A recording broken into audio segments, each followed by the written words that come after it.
Prince Harry's American charm offensive took a dramatic turn on The Tonight Show, leaving him visibly shaken and facing a wave of public backlash. His appearance alongside Hollywood icons Brooke Shields and Jimmy Fallon, intended to showcase his authenticity, instead backfired spectacularly, culminating in a series of awkward exchanges and thinly veiled jabs that have left the Sussexes' image in tatters. From the outset, the interview felt strained. Harry, seemingly desperate to connect with the American audience, came across as eager to please, his attempts at humor falling flat and often bordering on cringeworthy. Fallon, known for his easygoing demeanor, appeared visibly uncomfortable at times. Struggling to maintain a natural flow and navigating the delicate terrain of royal protocol with a seasoned talk show host's instinct, the turning point arrived when the conversation shifted to Harry's memoir, Spare.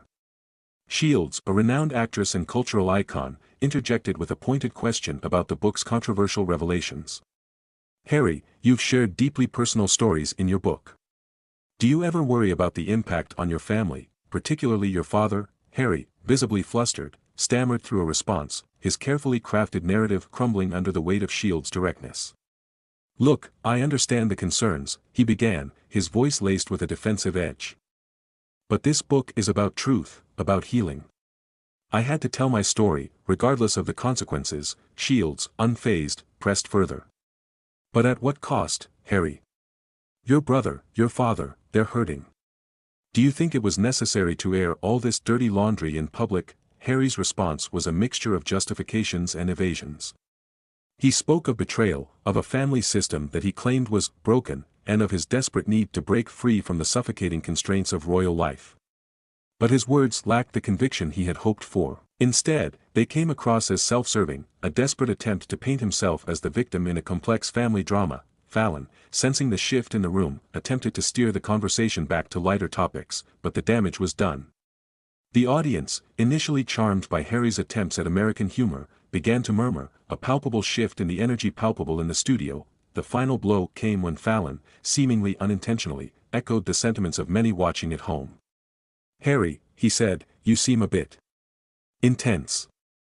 Maybe a little too intense. Harry, his face a mask of strained composure, managed a weak smile. I'm just passionate, Jimmy. Passionate about making a difference. But the damage was done. The image of the authentic Harry, the outsider seeking connection, had been shattered.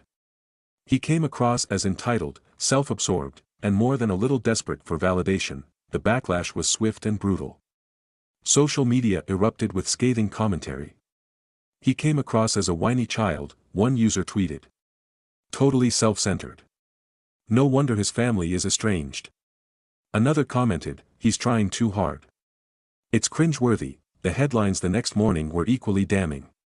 Harry humiliated on national television, screamed one tabloid. The Tonight Show, a royal disaster, declared another. The Sussexes' carefully crafted image, built on a foundation of compassion and authenticity, lay in tatters. The American dream, once within reach, now seemed further away than ever. The Tonight Show, intended to be a triumph, had instead become a public relations disaster, a stark reminder of the perils of self-promotion and the enduring power of family ties.